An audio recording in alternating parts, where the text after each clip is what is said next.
చరిత్రలో మొదటిసారి Iran 300 drones and missiles తో అఫీషియల్ గా దాడి చేశాను అని చెప్పింది. అది కూడా ఇజ్రాయెల్ మీద. ఒకప్పుడు స్నేహంగా ఉన్న ఈ రెండు దేశాలు ఇప్పుడు ప్రపంచ యుద్ధాన్ని తలపించే స్థాయిలో ఎందుకు యుద్ధం చేస్తున్నాయి? అండ్ ఈ వీడియోలో మెయిన్ గా నేను 5 పాయింట్స్ అయితే డిస్కస్ చేయబోతున్నాను. ఇజ్రాయెల్ అండ్ ఇరాన్ కి మధ్య ఎందుకు యుద్ధం జరుగుతుంది అండ్ ఎలా మొదలయ్యింది? ఇజ్రాయెల్ అండ్ ఇరాన్ దేశాలలో ఏ దేశం బాగా పవర్ఫుల్ మిలిటరీని కలిగి ఉంది? అసలు ఇరాన్ అండ్ ఇజ్రాయెల్ మధ్య అటాక్ ఎలా జరిగింది? ఏ దేశం వైపు ఏ దేశాలు నిలబడతాయి? ఈ రెండు దేశాల మధ్య యుద్ధం అనేది ప్రపంచ యుద్ధంగా మారబోతుందా? ఇజ్రాయెల్ కి ఇరాన్ కి మధ్య కాన్ఫ్లిక్ట్ అనేది కొత్తది కాదు. మనం బాగా డీప్ కు వెళ్లి రూట్స్ నుంచి సింపుల్ గా నేర్చుకుందాం. పాత స్నేహాలు. ఇప్పుడు మనం 1948లో ఉన్నాం. ఈ టైంలో ఇజ్రాయెల్ అండ్ ఇరాన్ దేశాల మధ్య ఎలాంటి శత్రుత్వం లేదు. ఈ రెండు దేశాలకి మధ్య మంచి స్నేహ బంధం అనేది నడుస్తుంది. అండ్ మెయిన్ గా చెప్పాలంటే ఇజ్రాయెల్ ఎస్టాబ్లిష్ అయ్యాక ఇజ్రాయెల్ ని ఒక సావరన్ కంట్రీగా గుర్తిస్తూ ముస్లిం దేశాలలో టర్కీ దేశం తర్వాత ఇరాన్ ఎక్కువ మెజారిటీ ఇచ్చిన దేశం. ఈ స్నేహ బంధం అలాగే 1979 వరకు కొనసాగింది. అయితే 1979లో ఒక టర్నింగ్ పాయింట్ అనేది జరిగింది. 1979 టైంలో ఇస్లామిక్ రెవల్యూషన్ అనేది జరిగింది. అప్పుడు ఇరాన్ కి కొత్త లీడర్షిప్ అనేది వచ్చింది. అండ్ ఇజ్రాయెల్ తో ఉన్న పాత కనెక్షన్స్ అన్ని కట్ అయిపోయాయి. అప్పటి నుంచే ఇరాన్ కి అండ్ ఇజ్రాయెల్ కి మధ్య గొడవలు అనేవి స్టార్ట్ అయ్యాయి. కానీ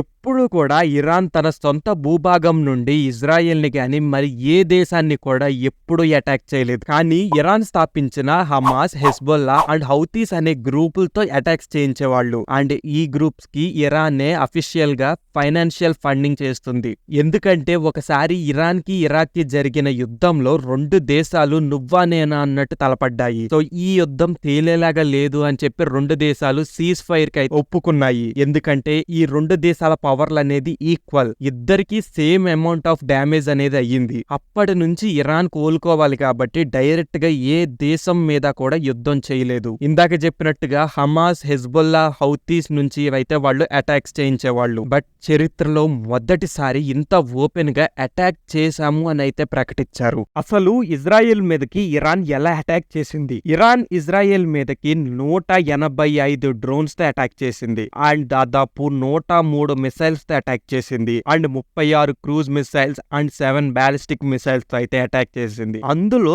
2 మిసైల్స్ మినహా మొత్తం 301 మిసైల్స్ అయితే Israel iron dome anti missile defence system అయితే డెస్ట్రాయ్ చేసింది. 300 డ్రోన్స్ అండ్ మిసైల్స్ ని తిప్పుకొడదాం అనేది మామూలు విషయం అయితే కాదు. 13 ఏప్రిల్ అర్ధరాత్రి టైంలో జెరూసలేంలో ఒక సైరన్ అయితే మోగింది. దాని వల్ల ఇజ్రాయెల్ ప్రజలంతా ఎక్కడికక్కడ అప్రమత్తమయ్యారు. అండ్ అదే టైం కి అమెరికా నౌకలు అండ్ జెట్స్ కూడా ఇజ్రాయెల్ కి చేరుకున్నాయి. అండ్ యూకే ఫైటర్ జెట్స్ కూడా ఐరన్ డోమ్ తో కలిసి ఇరాన్ వేసిన 99.9% మిసైల్స్ అయితే డెస్ట్రాయ్ చేశాయి. ఈ రెండు దేశాలకి మధ్య యుద్ధం జరిగితే ఏ దేశం గెలుస్తుంది అని తెలియాలంటే మనకి ఈ రెండు దేశాల బలాలు తెలియాలి. అంటే మిలిటరీ పవర్ గురించి తెలుసుకోవాలి.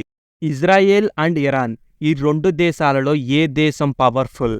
ఇజ్రాయెల్ అండ్ ఇరాన్ యొక్క మిలిటరీ స్ట్రెంగ్త్ గురించి మాట్లాడాలి అంటే అది ఒక కాంప్లెక్స్ టాపిక్ అవుతుంది. ఎందుకంటే ఒక్కో దేశానికి ఒక్కో స్ట్రాటజిక్ అడ్వాంటేజ్ ఉంది. అయితే 2024లో వచ్చిన ఫైర్ పవర్ ఇండెక్స్ ఆధారంగా అయితే మనం ఒక అంచనా వేద్దాం. ఇరాన్ కి ఎక్కువ పాపులేషన్ అనేది ఉంది ఇజ్రాయెల్ కంటే. సో మ్యాన్ పవర్ అనేది ఎక్కువ శాతం ఇరాన్ దగ్గర ఉంది. ఎక్కువ ట్యాంక్స్ అండ్ ఆర్మర్డ్ వెహికల్స్ కూడా అయితే ఇరాన్ దగ్గర ఉన్నాయి. కానీ మిలిటరీ బడ్జెట్ విషయంలో చూస్తే ఇజ్రాయెల్ కి ఇరాన్ కంటే ఎక్కువ బడ్జెట్ అనేది ఉంది. So Israel army advanced technology and training మీద ఎక్కువ స్పెండ్ చేస్తారు. ఎయిర్ పవర్ లో చూసుకుంటే ఇజ్రాయెల్ దగ్గర ఇరాన్ కంటే ఎక్కువ ఎయిర్ క్రాఫ్ట్స్ ఉన్నాయి, ఇన్క్లూడింగ్ ఫైటర్ జెట్స్ ఉన్నాయి. మోడర్న్ వార్ఫేర్ లో ఇజ్రాయెల్ దే ఇరాన్ మీద పై చేయి. ల్యాండ్ ఫోర్సెస్ లో చూస్తే ఇజ్రాయెల్ కంటే ఇరాన్ దగ్గర ఆర్మర్డ్ వెహికల్స్ అండ్ ట్యాంక్స్ ఉన్నాయి. అంటే ల్యాండ్ ఫోర్స్ లో చూసుకుంటే ఇరాన్ దే పై చేయి. నోట్, ఇక్కడ మిలిటరీ పవర్ అనేది జస్ట్ నెంబర్స్ మాత్రమే. రియల్ వార్ లో technology, strategy, training, geopolitical alliances ఇవన్నీ అయితే ఉంటాయి అన్నమాట.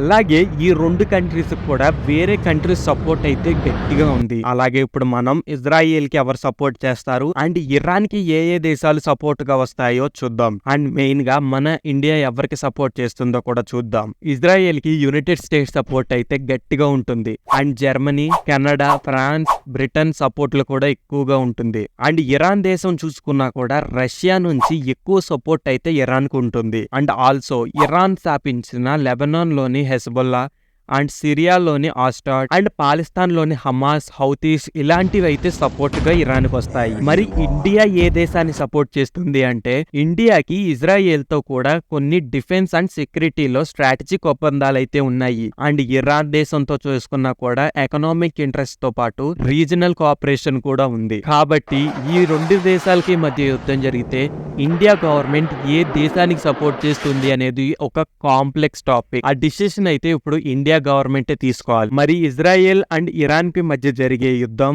3వ ప్రపంచ యుద్ధంగా మారచ్చా అంటే దీనికి స్ట్రైట్ ఫార్వర్డ్ ఆన్సర్ చెప్తా చూడండి. ఎస్, బికాజ్ ఈ యుద్ధం అనేది 2 దేశాల మధ్య జరుగుతున్నా కూడా ఇందులో మేజర్ పవర్స్ అయితే ఇన్వాల్వ్ అయి ఉన్నాయి. United states, Russia, China, UK enter అయ్యాయి. సో ఇది ఖచ్చితంగా ప్రపంచ యుద్ధానికి దారి తీసే అవకాశం అయితే ఉంది. అండ్ ఇదైతే 3వ ప్రపంచ యుద్ధం యొక్క మొదలు అని కూడా మనం చెప్పుకోవచ్చు. ఈ వీడియోలో మీకు ఇచ్చిన కంటెంట్ నచ్చితే ఈ వీడియోని లైక్ చేయండి అండ్ మన ఛానల్ని సబ్స్క్రైబ్ చేసుకోండి.